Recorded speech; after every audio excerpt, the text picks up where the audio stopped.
cepat atau breakworking merupakan salah satu cabang pada olahraga atletik. Jalan cepat adalah gerak jalan yang dilakukan secara cepat.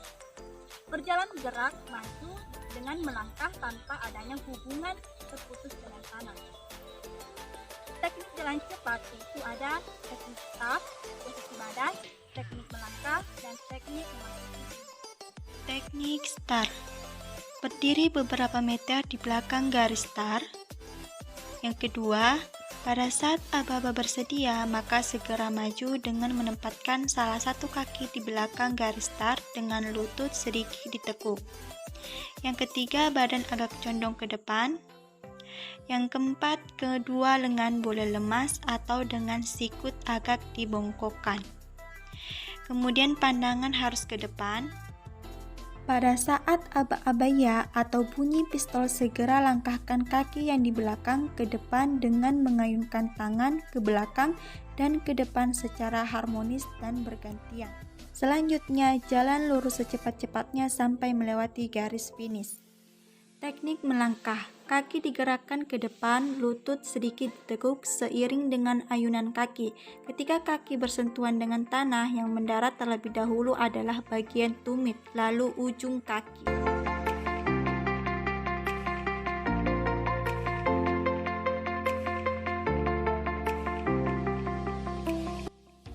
Lari estafet adalah salah satu nomor lari dalam atletik. Lari estafet dilakukan secara berkesinambungan dalam satu tim. Biasanya dalam satu tim beranggotakan 4 orang. Dalam lari estafet, start yang digunakan adalah start jongkok. Start jongkok terdapat 3 aba-aba. Yang pertama bersedia, siap, dan ya. Ketika aba-aba bersedia, atletik berjalan menuju garis start. Posisi tangan tidak boleh melebihi garis start.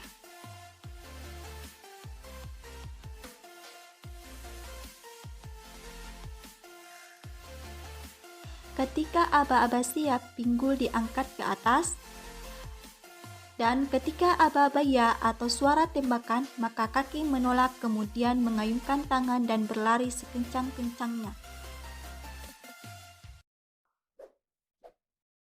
Teknik memberi dan menerima tongkat yang saya lakukan yaitu teknik upswing, yaitu telapak tangan yang digunakan untuk menerima tongkat menghadap ke atas. Pada saat mencapai garis finish, badan agak dicondongkan ke depan.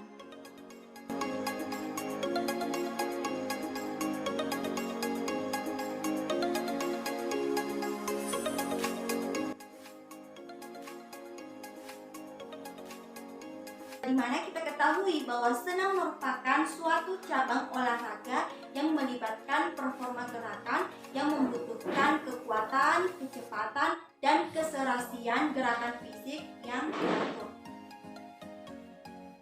Seiring perkembangannya era yang semakin modern, senam mengalami perkembangan cukup besar, yakni semakin banyak macam-macam senam. Seperti ada senam aerobik, senam artistik, senam irama, senam trampolin, senam akrobatik, dan masih banyak lagi.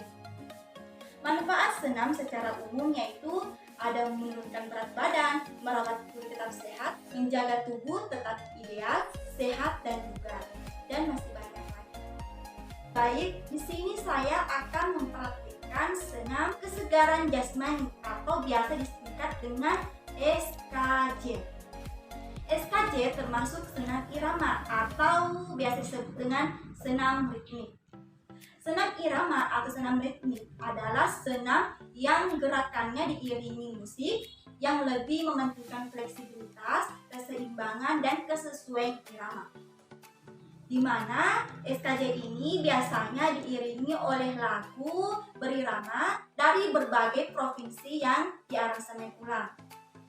Adapun SKJ yang akan saya praktikkan yaitu senam sehat bangsaku, di mana SKJ ini merupakan senam pada tahun 2011.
Renang adalah aktivitas menggerakkan, mengapungkan, atau mengangkat seluruh bagian tubuh ke atas permukaan air dengan menggerakkan kaki ataupun lengan.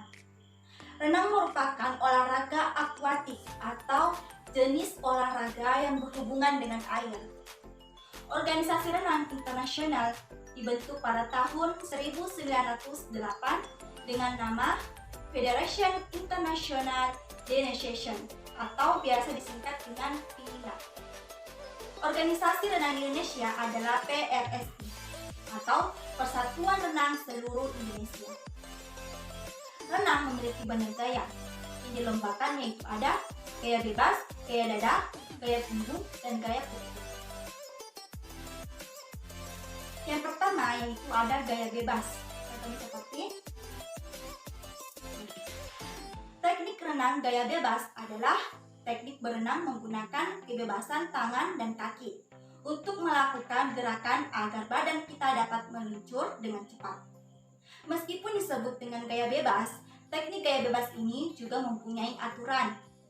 Pada saat melakukan gaya ini, posisi badan berada di atas permukaan. Tangan mengayuh ke depan, sedangkan kaki menendang atau melakukan gerakan seperti menggunting.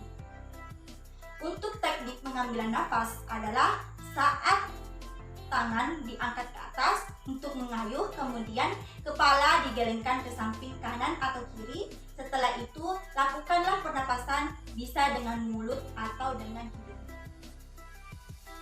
Gaya yang kedua yaitu gaya dada. Contohnya seperti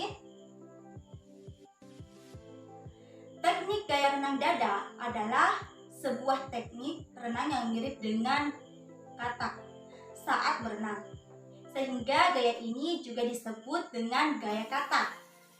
Untuk kecepatan gaya dada lebih rendah dibandingkan dengan gaya bebas.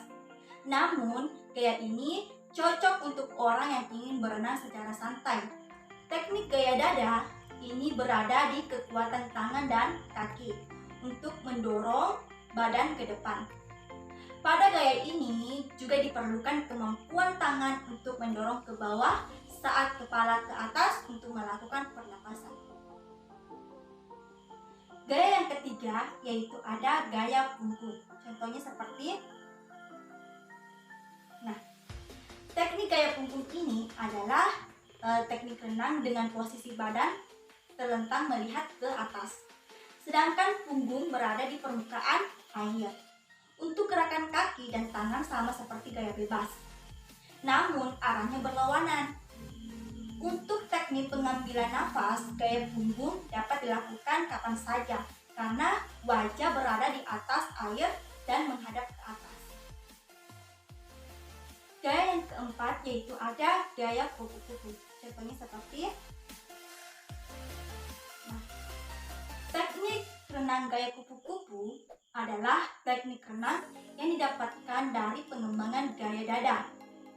Pada teknik dasar renang gaya kupu-kupu yang harus dimiliki adalah kekuatan lengan, karena gaya kupu-kupu mempunyai pusat kekuatan pada lengan. Untuk gerakannya dapat seperti melubah yang masuk ke dalam air, kemudian keluar saat tangan didorong ke bawah, sedangkan kaki lurus rapat ikut bergerak sesuai alur gerakan badan. Adapun manfaat renang, yang pertama yaitu ada melatih seluruh tubuh. Karena ketika berenang, kita akan menggunakan hampir seluruh otot utama tubuh, mulai dari lengan, kaki, hingga perut. kedua yaitu dapat meningkatkan kemampuan jantung dan paru-paru. Yang ketiga, dapat mencegah obesitas atau kelebihan lemak dalam tubuh. Dan masih banyak lagi. Pada intinya, manfaat pada aktivitas berenang adalah membuat tubuh kita menjadi sehat.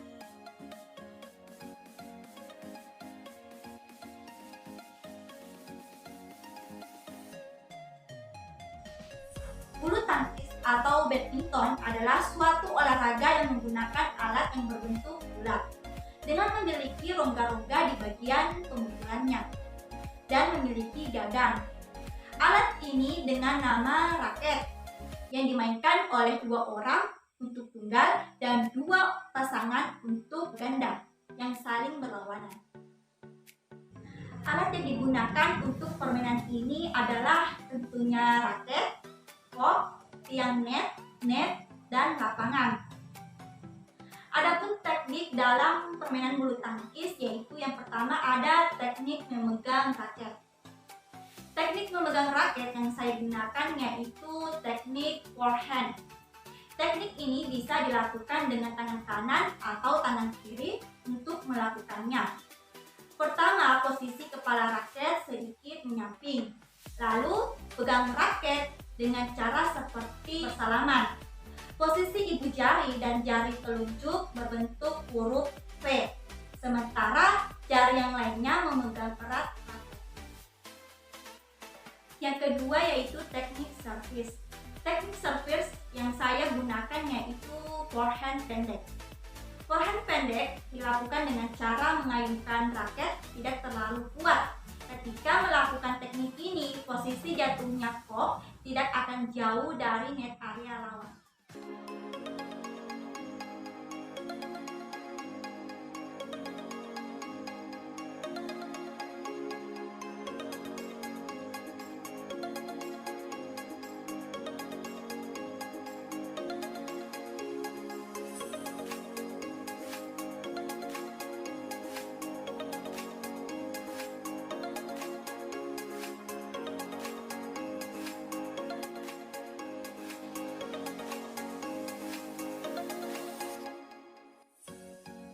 Permainan tradisional yang akan saya mainkan yaitu permainan congklak.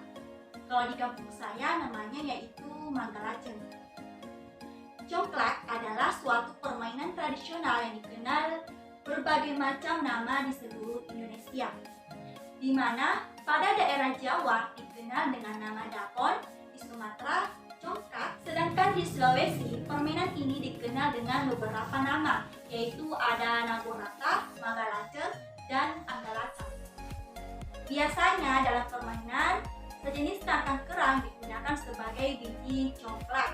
Dan jika tidak ada, kadang kala digunakan juga biji-bijian dari tumbuhan dan juga bisa batu-batu kecil. Sedangkan papan congklak terbuat dari kayu atau plastik. Pada papan congklak terdapat 16 buah lubang yang terdiri atas 14 lubang kecil yang saling berhadapan dan 2 lubang besar di kedua sisinya. Setiap 7 lubang kecil di sisi pemain dan lubang besar di sisi kanannya dianggap sebagai milik sang pemain. Cara bermain. Congklak dilakukan oleh 2 orang. Pada awal permainan, setiap lubang diisi dengan 7 buah biji.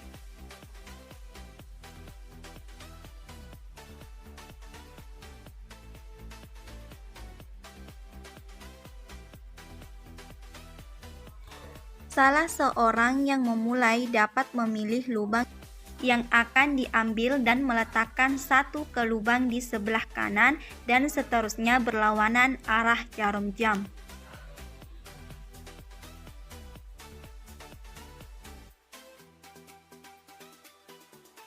Bila biji habis di lubang kecil yang berisi biji lainnya, ia dapat mengambil biji-biji tersebut dan melanjutkan mengisi.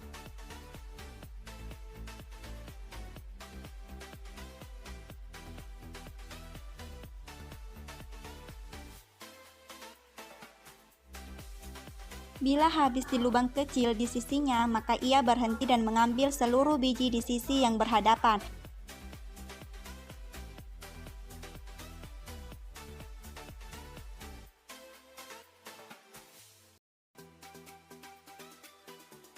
Tetapi, bila berhenti di lubang kosong di sisi lawan, maka ia berhenti dan tidak mendapatkan apa-apa. Bila habis di lubang besar miliknya, maka ia dapat melanjutkan dengan memilih lubang kecil di sisinya.